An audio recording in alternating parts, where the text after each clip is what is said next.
2012, por supuesto, será un año donde los hitos a nivel de la región marcarán día a día la pauta noticiosa. Por eso queremos tener una breve proyección y adelanto de a qué tenemos que estar atentos en nuestro vecindario. Para eso hablaremos el día de hoy con Gabriel Gaspar, él es director del programa de coyuntura de la Fundación Chile 21. Gabriel, muchas gracias por venir. Gracias a ti, Nicolás. Bueno, primero entrar justamente al contexto en que se encuentra la región. ¿Cuáles son los puntos, a tu juicio, que marcarán este nuevo año para, por supuesto, Chile y también nuestros distintos vecinos? Yo creo que hay un contexto global que golpea a la región, que es la inestabilidad económica, sobre todo de los países occidentales, llamémoslo así, porque Asia se libra un poco de esto y los emergentes también. Y esto ya establece una cosa positiva para América Latina, porque en general estamos en mejor pie que en otras ocasiones, lo que no niega que nos vaya a pegar. O sea, esto va a ser cuando la ola es grande, a algunos los moja más, a otros los bota y a otros los salpica. Nosotros no estamos en la primera fila, pero nos va a llegar. Estamos blindados. Nadie está blindado contra eso. Aquí no existe ese tipo de blindaje. Pero ahí hay una diferencia, como se ha señalado muchas veces, el grupo de países que gira en torno a la economía del dólar a Estados Unidos, o sea, Caribe, Centroamérica, México, son más sensibles a las vaivenes de la economía norteamericana, que no está en su mejor momento, además está en un año electoral. Y los países sudamericanos, que gracias a la gran cantidad de recursos naturales que tenemos y a la exportación de alimentos que producimos, y a la demanda de estas dos cosas por parte de los países asiáticos, particularmente China, tenemos un comercio más diversificado. En este sentido ha sido prudente, está dando fruto, una estrategia que a comienzo de los años 90 se llamaba el regionalismo abierto. Y eso es positivo. Entonces, es una misma realidad, la crisis global, pero que va a pegar distinto según haya sido las estrategias previas que cada país haya seguido. ¿Qué conceptos crees tú que están en juego, serán protagonistas este año? Hay varios temas que por supuesto jugarán mucho con la selección. Bueno, hay un tema precisamente que es otra cosa que habla en positivo de la región, es que es una región que está en una estabilidad democrática ya más o menos asentada. Tenemos elecciones en México, en Venezuela y en República Dominicana. Pero también se da en un contexto interesante. Este crecimiento sostenido que ha tenido la economía latinoamericana y en particular la sudamericana, está cambiando la configuración de las sociedades. Somos sociedades con más clases medias, o sea, ha aumentado el número de la clase media. Cuando el presidente Lula asumió su primer mandato ya hace hartos años atrás, él dijo la promesa: ¿qué le gustaría que dijeran de usted?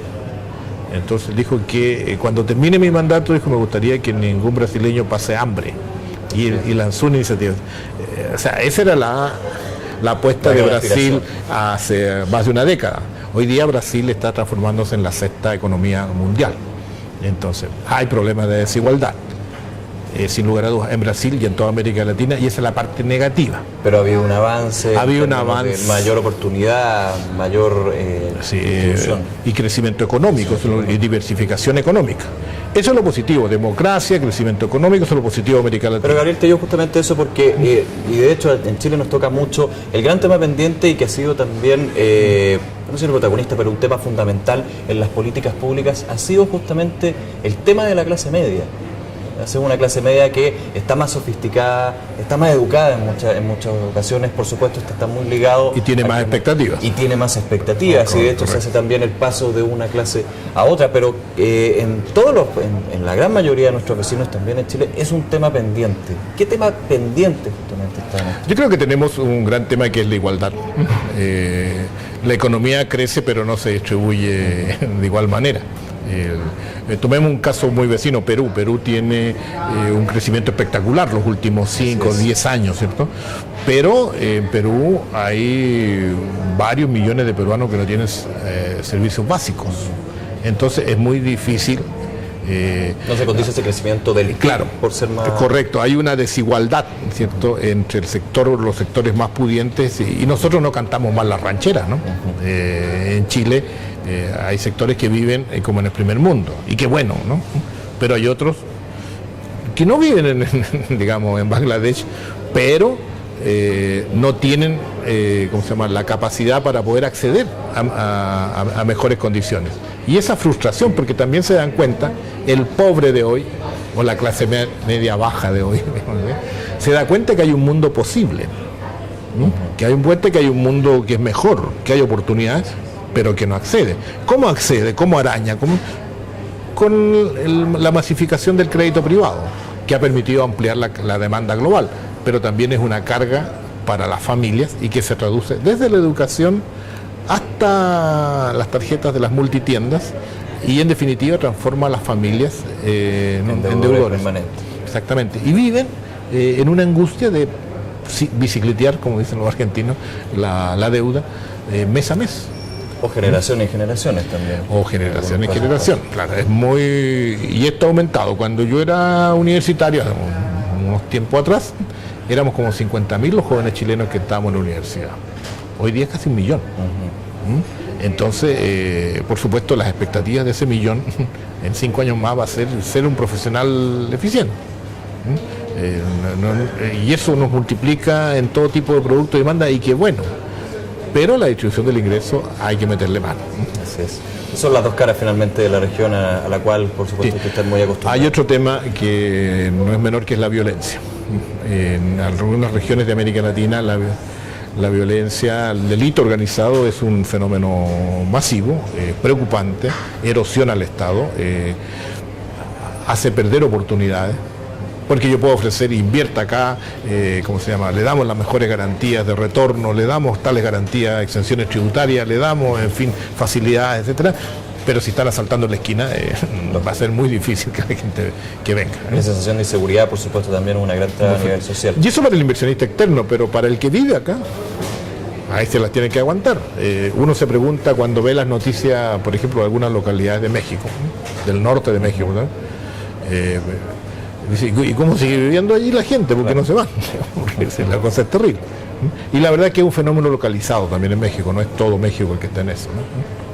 Gabriel, seguridad e igualdad son algunos de los conceptos, pero me gustaría ir de lleno a los hitos o los eventos a los que tenemos que estar muy atentos y que pueden tener, por supuesto, efectos importantes a nivel regional. Te llevo a los países, por ejemplo, tenemos elecciones en Venezuela, elecciones muy importantes. Sí, en Venezuela tenemos elecciones en las cuales el presidente Chávez va a enfrentar al candidato que salga de una definición de primarias, consultas, no sé la fórmula concreta, que en febrero la oposición unida dice que va a levantar.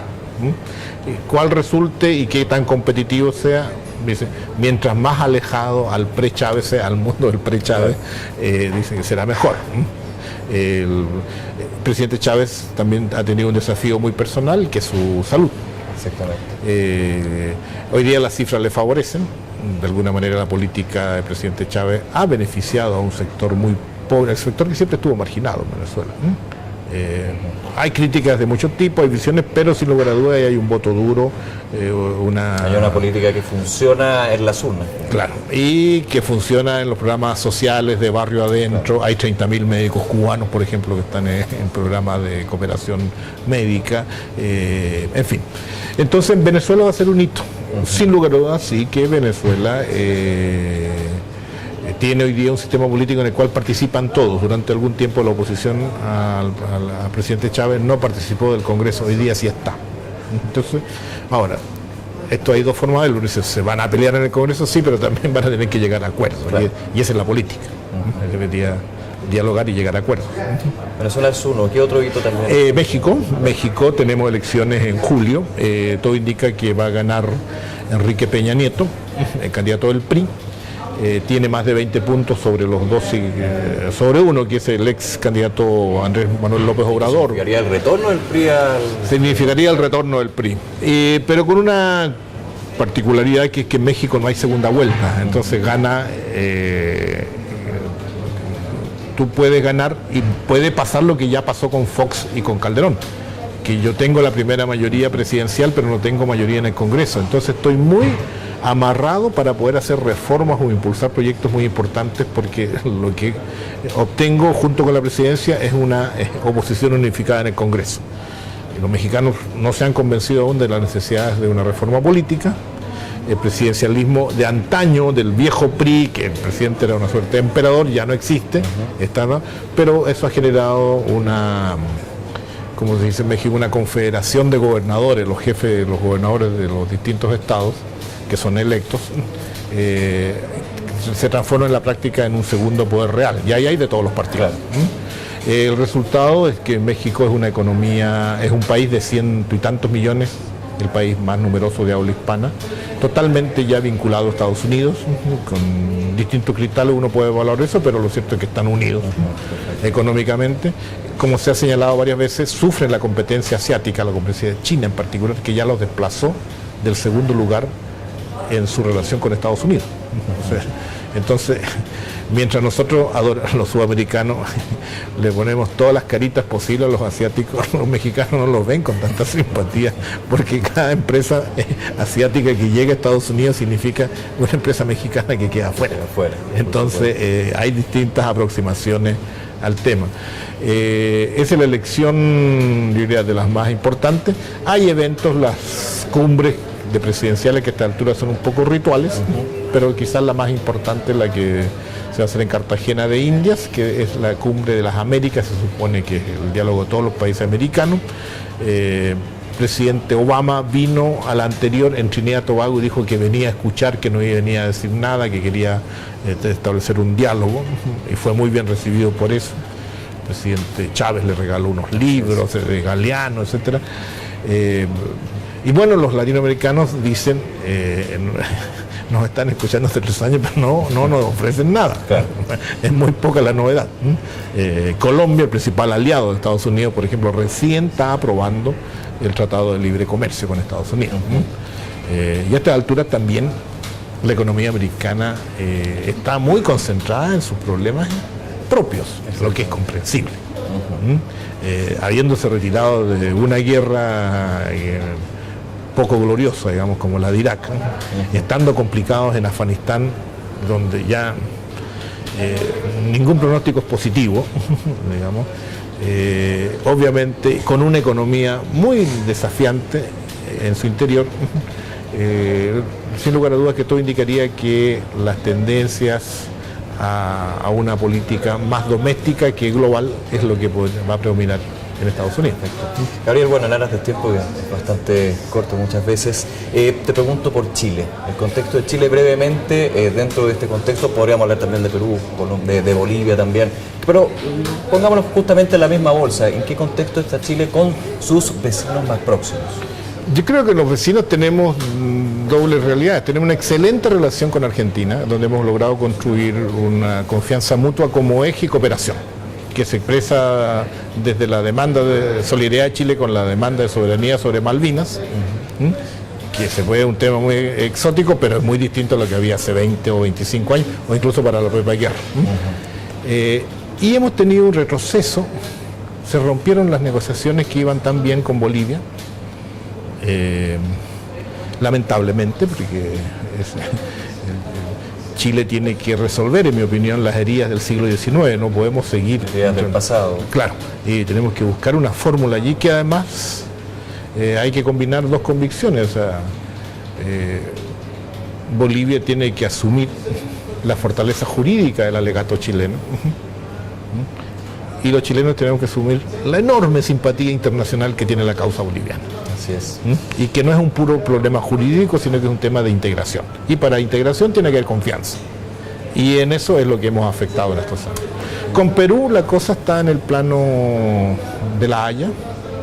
Este año pasaremos a la fase de los alegatos orales. Y esto estará en fallo a mediados, o sea, en el primer semestre del 2013.